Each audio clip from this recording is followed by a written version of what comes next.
Good night, everyone.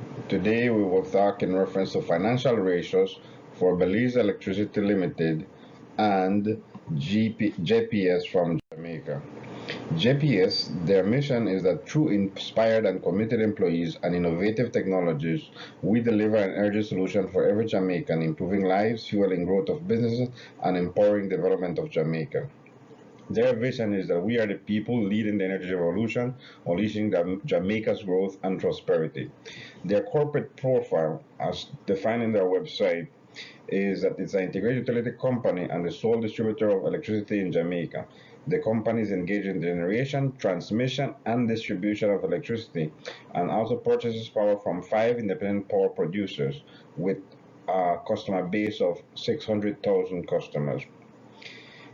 JPS in 2011 was entered into a purchase agreement with Korea East West Power for joint ownership of majority shares in Jamaica Public Service Company. The government of Jamaica holds 19.9% of the company shares, and a small group of managers own the remaining. So EWP owns 80%.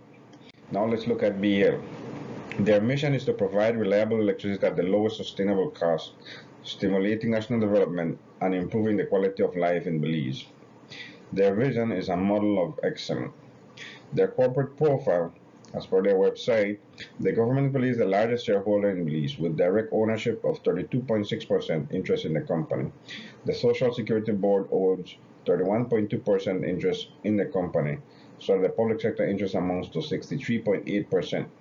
Fortis Cayman owns 33.3%, and over 1,500 small shareholders own the remaining 2.9% interest in ordinary shares with over 71,000 customers. So as you notice, Jamaica has a lot more customers than BEL, but we will use that information to our advantage. In the case of looking at this research, we want to clarify from the beginning that BEL is a distribution of electricity with contract with independent power providers. In other words, BL does not generate much electricity. It has a mile 8 standby generator, which it uses in the case that it's needed. Also, we look at the case of the dollars. We make the comparison to make sure we were talking about the same dollars, so we make sure I had to convert the BL financials from Belize dollars to US dollars, and Jamaica was already reporting in US dollars, so that was how I made sure the currency were the same. In reference to the financial year, both of them end December 31st, so that was okay. So it also, to understand better the industry, interviewed the CFO so that I could talk about the related ratios. As we all know, we have the ratios of for solvency, the current ratio, the liabilities to net worth. We have the current liabilities to inventory, the fixed assets to net worth. So those are for examples of ratios that will assist us in determining, for example, the liquidity. The liquidity is the current ratio, which is the current assets divided by the current liability. And this is one of what the CFO mentioned, that it is something applicable for the industry. So when I asked him which one was not applicable for the industry, he mentioned that inventory turnover and inventory turnover in days will not be something relevant for that industry, because that industry does not sell or holds inventory to resell. In reference to profitability, we looked at return on sales, return on assets, return on net worth capital. So those are examples of the ratios that we can take a look at analyzing this industry. Now moving on, these financials, as I said, I have them from the website. They're all in digital format, so I will be not displaying them, but I will just have to transfer them into an Excel spreadsheet so that I could work and do the analysis. So my next slide is just an analysis or a summary of all the ratios that I utilize for this assignment. So let's look at one of the important things. What is the working capital that we have to work with? In reference to BEL, we see that they have $31 million to work with in 2015, and in 2014, $33 million. So in 2015, they had less funds to work with. In reference to Jamaica, in 2014 they had 21.9 million, and in 2015 they had 28.9 million. So they have had more working capital to work in 2015. Now moving on, one of the things we discovered in working in Jamaica is that moving on to 2016, that was one of their best performance year for them. So that is a trend, so that you would see that it's going up from 2015 and 2014, 2015, and 2016 it increases more, and that was due to a lot of policies and regulations passed by the government, and also making that the regulator be more autonomous and not being influenced by government. So they did pass interesting laws in Jamaica in late 2015, mid 2015, so that then the utility had a much better year coming up.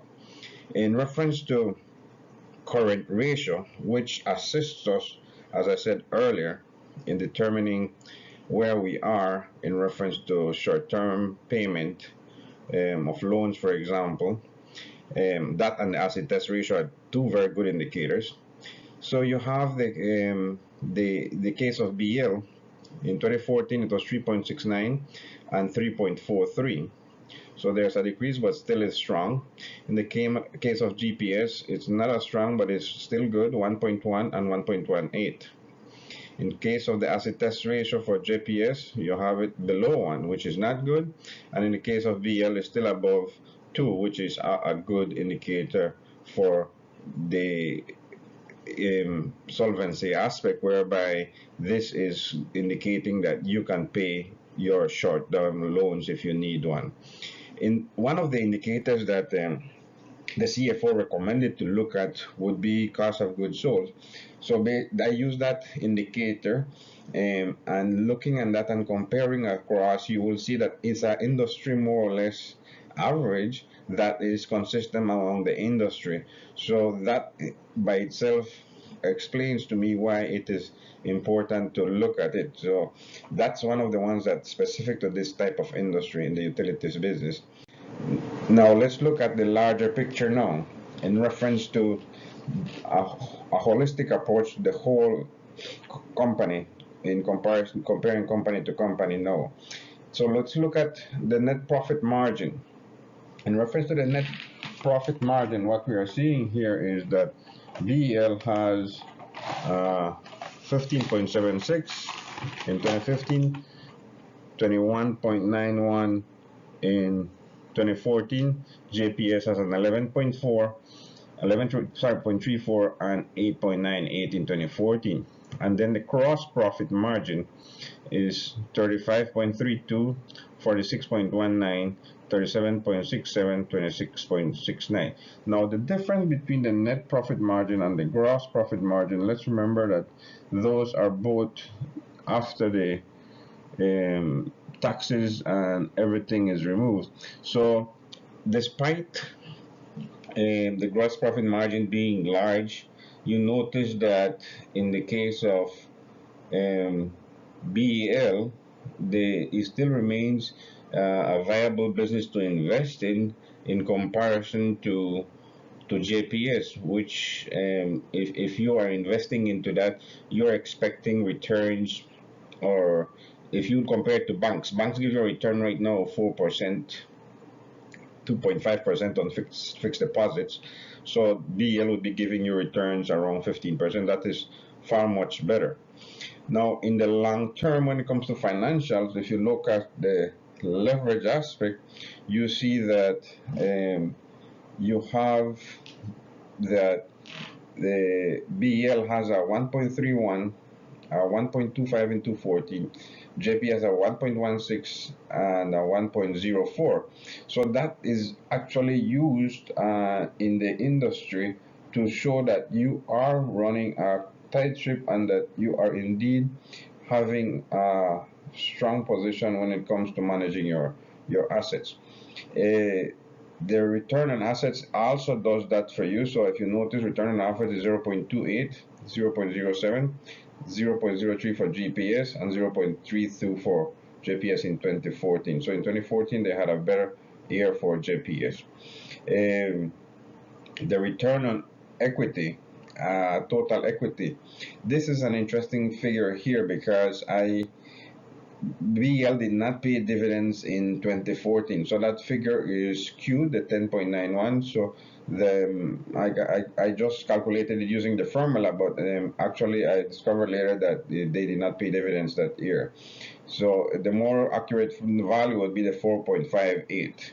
JPS, as you notice, is negative 0.03 and negative 0.01. But that is a result because they paid a lot of dividends both in 2014 and 2015.